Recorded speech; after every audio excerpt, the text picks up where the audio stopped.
আসসালামু আলাইকুম এভরিওয়ান, সবাই কেমন আছেন? আলহামদুলিল্লাহ আমিও ভালো আছি।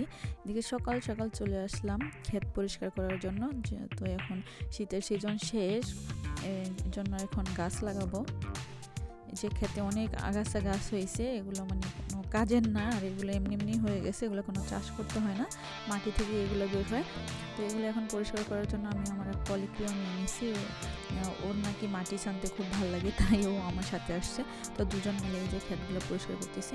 আর ক্ষেত পরিষ্কার করতে করতে কিন্তু এখানে যে গেছে বছর যে পুঁই শাক লাগিয়েছিলাম, ওই পুঁই শাকের বিচিগুলো থেকে পুঁই শাক এবছরে পুঁই শাকের গাছ বের হয়েছে, তো ওগুলো আমি আলাদা করে রেখে দিয়েছিলাম যে পরিষ্কার করে তারপর আবার লাগিয়ে দিব। তো এটা কিন্তু করতে অনেক সময় লাগছে, কারণ অনেক আগাছা গাছ ছিল। এই মানে এগুলোর কোনো নাই, যে বিকল্প নাই, এগুলো যে কীভাবে হয় একদিনের ভিতরে অনেকগুলো হয়ে যায়। তা এখানে কিন্তু আমাদের সব কিছুই দেওয়া আছে, তো ওইগুলো দিয়ে এখন আমি মাটিগুলোকে আলগা করে নিব। তো আলগা করতে দেখি আমার ওই কলিগ এইটা দিয়ে ওই মাটিগুলো আলগা করতে গেছে। আর এখানে কিন্তু মালিকের মায়ের একটা গাছ ছিল, ওটার শিকড় অনেক গভীরে ছিল, ওটা থেকে প্রতি বছরই গাছ হয়, আবার একাই মরে যায়। তো ওই শিকড়টাই আমরা তুলে ফেলতেছিলাম, যে ওইটা অনেক জায়গা খায়, আর উনি নাকি এখানে ওইটা চাষ করবে না, এর জন্য আর কি ভিতর থেকে করতেছিলাম। তো ও পারতেছিল না দেখে আমি আবার এসে তারপরে কিন্তু এই যে শিকড়গুলো তুলে নিছি, অনেকটা মাটি আলগা করে।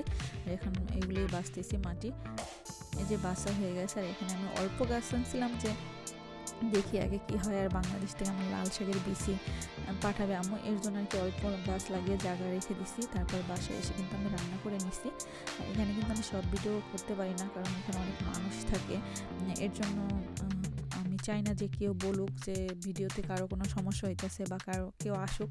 এর জন্য আমি একা একা যতটুকু পারি কষ্ট করে আর কি একটু ভিডিও করি বা একা একা ভয়েস দিই।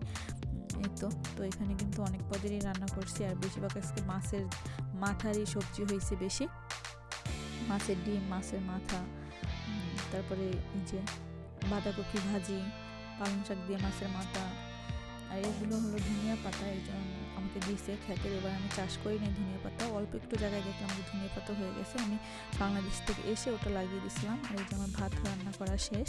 এখন আমার এই যে মাছের ডিমটা একটু খেয়ে টেস্ট করে দেখবো যে এটা কেমন। আর পালং শাকটা দিয়ে আমার ভাত খাইতে ইচ্ছা করছিল। তো খাওয়া দাওয়া শেষ হয়ে গেছে, আমি শুয়েছিলাম। আমার এক কলিগ বললো যে একটু বাইরের থেকে ঘুরে আসি। তো যেয়ে দেখলাম এই গাছটা এত সুন্দর, কি সুন্দর ফুল হয়ে আছে, আর বাইরের আবহাওয়াটা অনেক ভালো লাগতেছিল। তারপরে এই যে এখানে আসছি, এখানে কিন্তু অনেক বিভিন্ন রকমের মাছ দেখা যায়, যে দেখেন অরেঞ্জ কালার আর হোয়াইট কালার দুইটা মিক্স করা মাছ। তারপর মাছ আবার সাদা মাছ আছে, কালো মাছ আছে। আর এই যে পাহাড়টা, এটা যত দূরে যাই এই পাহাড়টা মনে হয় আমাদের সাথে সাথে দূরে যায়, কারণ আমার রুম থেকে এই পাহাড়টা মনে হয় অনেক কাছে। আবার এই যে পাহাড়ের কাছে আসি তখনই মনে হয় যে অনেক দূরে। তো এটার কাছাকাছি যে কবে যেতে পারবো জানি না। এটার কাছে যেতে হলে কিন্তু অনেকটা পথ সাইকেল চালিয়ে যেতে হবে, আর না হয় নদী পার হয়ে যেতে হবে। এই যে মাছগুলো দেখে আমার তো মনে হচ্ছিল যে আমি এখানেই থেকে যাই। তো এদিকে সন্ধ্যা হয়ে গেছে, আর বাইরের আবহাওয়াটা ঠান্ডা ঠান্ডা ছিল, তাই ঠান্ডা লাগতেছিল আমাদের।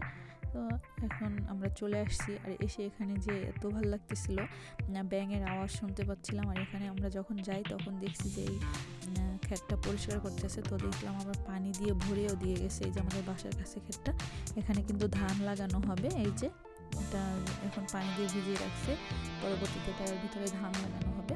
ওই যে দেখেন, ওই যে পাহাড়টা কিন্তু দেখা যায় আমাদের বাসার কাছে। তো এখানে নিরাবিলি আমরা দুজনে গেছিলাম আজকে বাইরে, তাই আমি ভিডিও করে নিয়েছি। ঘরের ভিতরে বা বাইরে যখন অনেক মানুষ থাকে তখন আর ভিডিও করি না, হয়তো এর কারণে অনেক ভালো ভালো জিনিস আমি ভিডিওতে তুলতে পারি না। আর আমি তো তেমন ভিডিও করতে পারি না, এডিট করতে পারি না, ভালো সুন্দর করে কথাও বলতে পারি না। তারপরে চেষ্টা করি একটু ভালো করার। তো সবার মাঝে থেকে আর কি সবাইকে একটু অ্যাভয়েড করে তারপরে ভিডিওটা করার চেষ্টা করি। সবাই মিলে যখন কোথাও যাই তখন আমি সবাইকে নিয়ে ভিডিও করি না, বা আমরা অনেক মজা করি সবাই মিলে, ওই ভিডিওগুলো আমি করি না, কারণ সবাই সাথে থাকলে হয়তো অনেকেরই প্রবলেম হবে, আর কেউ যেন কোনোদিন আমাকে বলতে না পারে যে আমার ভিডিওর কারণে কারণ সমস্যা হয়েছে। এর জন্য একটু কষ্ট করেই ভিডিও করি, অনেক কষ্টও হয়। রুমের ভিতরে যখন সবাই থাকে ভয়েস দেওয়া হয় না, যখন তারা বাইরে যায় তখন ওই সময়টা আমার মানে ম্যানেজ করে তারপরে ভয়েস দিতে হয়। এই তো এভাবেই দিন যায়, আর ভিডিওগুলো দেওয়া হয় আমার মেয়ে, আমার শ্বশুর শাশুড়ি, আমার আম্মু দেখে, এর জন্যই আর কি। আর আমারও ভালো লাগে কেন এখন ভিডিও করতে।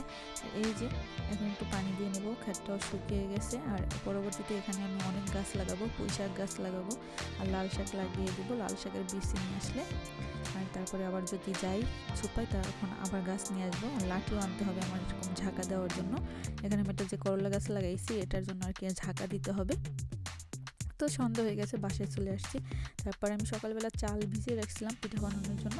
তো আমার এক কলিগ বানাইছে, বড় আপু, উনি বানানোর শেষে আর কি আমি বানাবো। এই যে আমি ভিডিও করার জন্য সব কিছু নিয়ে আসছি। এই যে শ্বাসটা কিন্তু আমাদের অনেক উপকার দেয়, দেশের একটা ফিল পাই যখন এই শ্বাসটায় পিঠা বানাই। তো আমাদের ভাতের যে চাল ওগুলো কিন্তু আমরা ভ্যালেন্ডার করে পিঠা বানাই। আর এখানে এই যে শ্বাসটা এটাও বাংলাদেশ থেকে আনা। তো এই তো এটার ভিতরে আমরা পিঠা বানিয়ে নেব।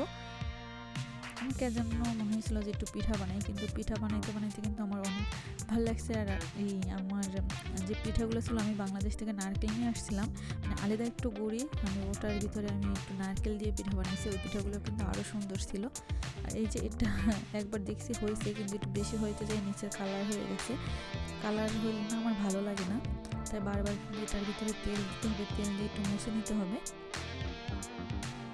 এরকম একটা শ্বাস আমার আম্মুরও আছে, কিন্তু আমার আম্মু মাটিতে বানাতে পছন্দ করে, কিন্তু আমাদের তো নাই। আর মাটিরটা তো আনাও সম্ভব না, ভেঙে যাবে। এটাই কিন্তু অনেক সুন্দর পিঠা হয়। এই যে দেখেন আমি একটু ঘুরিয়ে দিলাম, কারণ এক জায়গায় জালটা লোয়ার নিত, এক জায়গায় জালটা এর জন্য একটু ঘুরিয়ে দিই। এই যে অনেক সুন্দর হয়েছে, সাদা পিস, নিচটা একটু সাদা থাকবে এটাই ভালো লাগে। তারপর আমার মনে হলো যে হয় নাই, আবার একটু দিয়ে রাখছি, কারণ একদম সাদা তাও মনের ভিতরে একটু খুসখাসানি থাকে যে হয়তো বা কাঁচা আছে। তারপর আমি কিন্তু একবার পিঠা দিয়ে আবার এই যে শ্বাসটা মুছে নিয়েছিলাম কাপড় দিয়ে একটা, আর তেল দিয়ে।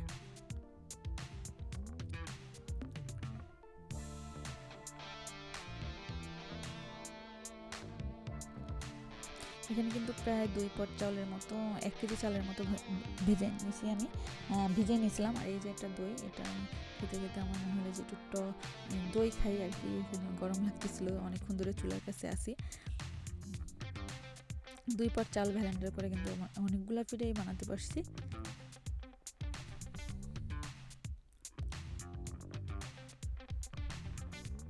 এগুলো বানাতে কিন্তু অনেক ধৈর্য লাগে। আমি এগুলো 2 দিন যে ছুটি থাকে প্রথম দিনে এগুলো সেরে ফেলি, কারণ আমার ভালো লাগে না রবিবার দিন এগুলো করতে, মনে হয় যে অনেক সময় লাগে, এই সময়গুলো শেষ হয়ে যায়। আর এগুলো কিন্তু আমি নারকেল দিয়ে বানাচ্ছিলাম, নারকেল দিয়ে পিঠাটা অনেক সুন্দর হয়েছে, অনেকে বলছে যে হবে না। এই যে 2 রকমের পিঠা বানিয়েছি, তার এই জায়গার অবস্থা খুবই খারাপ, এখানে কিন্তু অনেক ময়লা হয়ে গেছে। তো পিঠা বানানো শেষের দিকে, সবাই ভালো থাকবেন, সুস্থ থাকবেন, আমাদের জন্য দোয়া করবেন। আল্লাহ।